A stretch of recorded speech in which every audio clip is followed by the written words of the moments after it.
Realme Narzo 60 Pro 5G എന്ന പുതിയൊരു smart phone ഇപ്പം ഇന്ത്യൻ മാർക്കറ്റിൽ ലോഞ്ച് ചെയ്തിട്ടുണ്ട്. ഈ ഒരു സ്മാർട്ട് ഫോൺ 24,000 രൂപ പ്രൈസ് റേഞ്ചിലാണ് വരുന്നത്. ഈ ഒരു വീഡിയോയിൽ നമ്മൾ നോക്കാൻ പോകുന്നത് Realme Narzo 60 Pro 5G എന്ന ഫോണിൻ്റെ ഒരു സ്പെസിഫിക്കേഷൻ അനാലിസിസ് ആണ്. നമ്മൾ ആദ്യം എടുത്തു പറയേണ്ട ഫീച്ചേഴ്സിനെ പറ്റി പറയുകയാണെന്നുണ്ടെങ്കിൽ ഒന്നാമത്തെ ഒരു കാര്യം, ഇതിൽ കർവ്ഡ് ആയിട്ടുള്ള ഡിസ്പ്ലേ ആണ് കൊടുത്തിരിക്കുന്നത്. 61 ഡിഗ്രിയോളം കർവ്ഡ് ആയിട്ടുള്ള ഡിസ്പ്ലേ ആണ് ഇതിൽ വരുന്നത്. ഈ ഒരു പ്രൈസ് റേഞ്ചിൽ അത് എടുത്തു പറയേണ്ട ഒരു കാര്യം തന്നെയാണ്. കുറച്ച് ഫോണുകളിൽ മാത്രമേ ഈ ഒരു പ്രൈസ് റേഞ്ചിൽ കർവ്ഡ് ആയിട്ടുള്ള ഡിസ്പ്ലേയും കാര്യങ്ങളൊക്കെ വരുന്നുള്ളൂ. അപ്പം അതാണ് എടുത്തു പറയേണ്ട ഫീച്ചേഴ്സിൽ പറയാനുള്ള കാര്യങ്ങൾ. ഇനി ഈ ഒരു പ്രൈസ് റേഞ്ചിൽ തരക്കേടില്ല എന്ന് തോന്നിയിട്ടുള്ള ഫീച്ചേഴ്സിനെ പറ്റി പറയുകയാണെന്നുണ്ടെങ്കിൽ ബാക്കി ഫീച്ചേഴ്സ് നമുക്ക് ഈ ഒരു സെക്ഷനിൽ ഉൾപ്പെടുത്താവുന്നതാണ്. ഇപ്പോൾ ഡിസ്പ്ലേയുടെ കാര്യത്തിൽ 6.7 ഇഞ്ചിൻ്റെ ഫുൾ HD+ ഡിസ്പ്ലേ വരുന്നുണ്ട്. സൂപ്പർ AMOLED ഡിസ്പ്ലേ ആണ് ഇതിൽ ഉപയോഗിച്ചിരിക്കുന്നത്. പിന്നെ ഡിസ്പ്ലേയിൽ 120 Hz റിഫ്രഷ് റേറ്റ് സപ്പോർട്ട് ചെയ്യുന്നുണ്ട്. 360 Hz ടച്ച് സാമ്പിളിംഗ് റേറ്റ് കൊടുത്തിട്ടുണ്ട്. പിന്നെ 1260 Hz instant touch sampling rate എന്നുള്ള ഫീച്ചറും കൂടി ഇതിൽ വരുന്നുണ്ട്. 10-bit ഡിസ്പ്ലേ എന്നുള്ള ഫീച്ചർ ഇതിൽ വരുന്നുണ്ട്. പഞ്ചോൾ ഡിസൈനാണ് ഈ ഫോണിൽ കൊടുത്തിരിക്കുന്നത്. പഞ്ചോൾ വരുന്നത് ടോപ്പ് സെൻറ്റർ ഭാഗത്തായിട്ടാണ്. പിന്നെ 2260 Hz PWM ഡിമ്മിങ് എന്നുള്ള ഫീച്ചറും ഇതിൽ വരുന്നുണ്ട്. അത് നല്ലൊരു കാര്യം തന്നെയാണ്.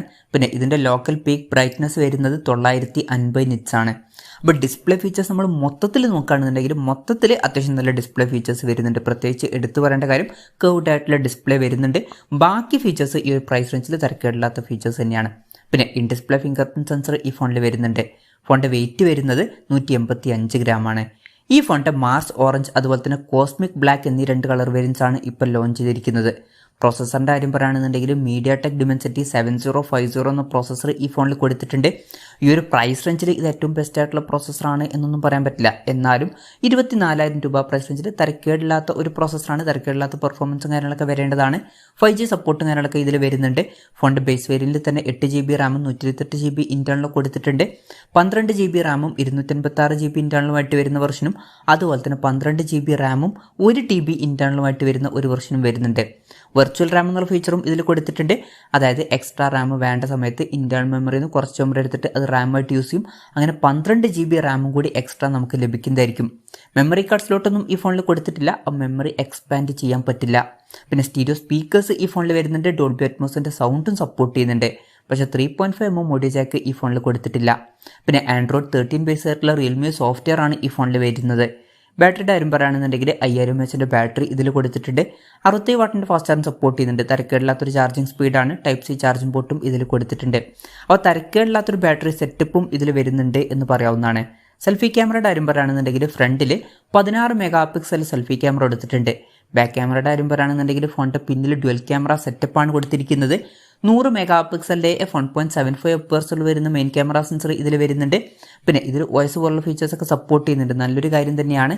പിന്നെ രണ്ടാമത് 2 മെഗാപിക്സൽ ഒരു ഡെപ്ത് സെൻസറും വരുന്നുണ്ട്. അപ്പം ഇതൊക്കെയാണ് തരക്കേടില്ലാത്ത ഫീച്ചേഴ്സിൻ്റെ ലിസ്റ്റിൽ പറയാനുള്ള കാര്യങ്ങൾ. ഇനി ഈ ഒരു പ്രൈസ് റേഞ്ചിൽ നിരാശപ്പെടുത്തി എന്ന് തോന്നിയിട്ടുള്ള ഫീച്ചേഴ്സിനെ പറ്റി പറയുകയാണെന്നുണ്ടെങ്കിൽ ഇപ്പോൾ ക്യാമറയുടെ കാര്യത്തിൽ തന്നെ അൾട്രാ വൈഡ് ആംഗിൾ ലെൻസ് കൊടുത്തിട്ടില്ല. ഈ ഒരു പ്രൈസ് റേഞ്ചിലൊക്കെ വരുന്ന ഒരു ഫോണിൽ നമ്മൾ ultra wide angle lens expect ചെയ്യുന്നുണ്ട്. പക്ഷേ ഈ ഫോണിൽ അത് മിസ്സിംഗ് ആണ്. അപ്പം അത് കുറച്ച് നിരാശപ്പെടുത്തി എന്നാണ് എനിക്ക് തോന്നിയിട്ടുള്ളത്. അപ്പം ഇതൊക്കെയാണ് ഫീച്ചേഴ്സിനെ പറ്റി പറയാനുള്ള കാര്യങ്ങൾ. ഇനി വിലയുടെ കാര്യം പറയുകയാണെന്നുണ്ടെങ്കിൽ 8GB റാം വെർഷൻ്റെ വില വരുന്നത് 23,999 രൂപയാണ്. 12GB റാം 256GB ഇൻറ്റേർണൽ വെർഷൻ്റെ വില വരുന്നത് 26,999 രൂപയാണ്. അതുപോലെ തന്നെ 12GB റാം 1TB ഇൻറ്റേർണൽ വെർഷൻ്റെ വില വരുന്നത് 29,999 രൂപയാണ്. ജൂലൈ 15 മുതലാണ് സെയിലും കാര്യങ്ങളൊക്കെ സ്റ്റാർട്ട് ചെയ്യുന്നത്. പിന്നെ ICCയുടെ അതുപോലെ തന്നെ SBIയുടെ ഒക്കെ കാർഡ് യൂസ് ചെയ്യുകയാണെന്നുണ്ടെങ്കിൽ 1500 രൂപയുടെ ഓഫും കാര്യങ്ങളൊക്കെ ലഭിക്കുന്നതായിരിക്കും. എന്തായാലും ഓവറോൾ നോക്കുകയാണെന്നുണ്ടെങ്കിൽ Realme Narzo 60 Pro 5G എന്ന ഫോണിൽ ഈ ഒരു പ്രൈസ് റേഞ്ചിൽ തരക്കേടില്ലാത്ത ഫീച്ചേഴ്സ് കൊടുത്തിട്ടുണ്ട്. എടുത്തു പറയേണ്ട ഒരു കാര്യം എന്ന് പറയുന്നത് കർവ്ഡ് ആയിട്ടുള്ള ഡിസ്പ്ലേയും ഈ ഫോണിൽ വരുന്നുണ്ട്. അപ്പോൾ നിങ്ങൾ ഈ ഒരു പ്രൈസ് റേഞ്ചിൽ കർവ്ഡ് ആയിട്ടുള്ള ഡിസ്പ്ലേയുമായിട്ട് വരുന്ന ഒരു ഫോണാണ് നോക്കുന്നത് എന്നുണ്ടെങ്കിൽ ഈ ഒരു സ്മാർട്ട് ഫോൺ നോക്കാവുന്നതാണ്. പക്ഷേ ക്യാമറയിൽ അൾട്രാ വൈഡ് ആംഗിൾ ലെൻസ് ഒന്നും വരുന്നില്ല എന്നുള്ള കാര്യങ്ങളൊക്കെ ഓർത്ത് വെക്കണം. അപ്പോൾ കർവ്ഡ് ആയിട്ടുള്ള ഡിസ്പ്ലേ ആണ് ഇമ്പോർട്ടൻ്റ് ആയിട്ടുള്ള കാര്യം എന്നുണ്ടെങ്കിൽ ഈ ഒരു ഫോൺ കൺസിഡർ ചെയ്യാവുന്നതാണ്. പിന്നെ പറയേണ്ട ഒരു കാര്യം എന്താ വെച്ചാൽ Realme 11 Pro 5G എന്നൊരു സ്മാർട്ട് ഫോൺ ഇന്ത്യൻ മാർക്കറ്റിൽ ഓൾറെഡി അവൈലബിൾ ആണ്. ഈ ഒരു Realme Narzo 60 Pro 5G എന്ന ഫോൺ ആ ഒരു ഫോണിൻ്റെ ഒരു റീബ്രാൻഡഡ് വെർഷനാണ്. എന്തായാലും ഈ ഒരു പ്രൈസ് റേഞ്ചിൽ ഇത് തരക്കേടില്ലാത്തൊരു ഫോണായിട്ടാണ് എനിക്ക് തോന്നിയിട്ടുള്ളത്. പ്രത്യേകിച്ച് കർവ്ഡ് ആയിട്ടുള്ള ഡിസ്പ്ലേ ഉള്ള ഒരു ഫോണാണ് നിങ്ങൾക്ക് വേണ്ടത് എന്നുണ്ടെങ്കിൽ. എന്തായാലും Realme Narzo 60 Pro 5G എന്ന സ്മാർട്ട് ഫോണിനെ പറ്റിയിട്ടുള്ള നിങ്ങളുടെ അഭിപ്രായം ജസ്റ്റ് ഒന്ന് കമൻറ്റ് ചെയ്യുക.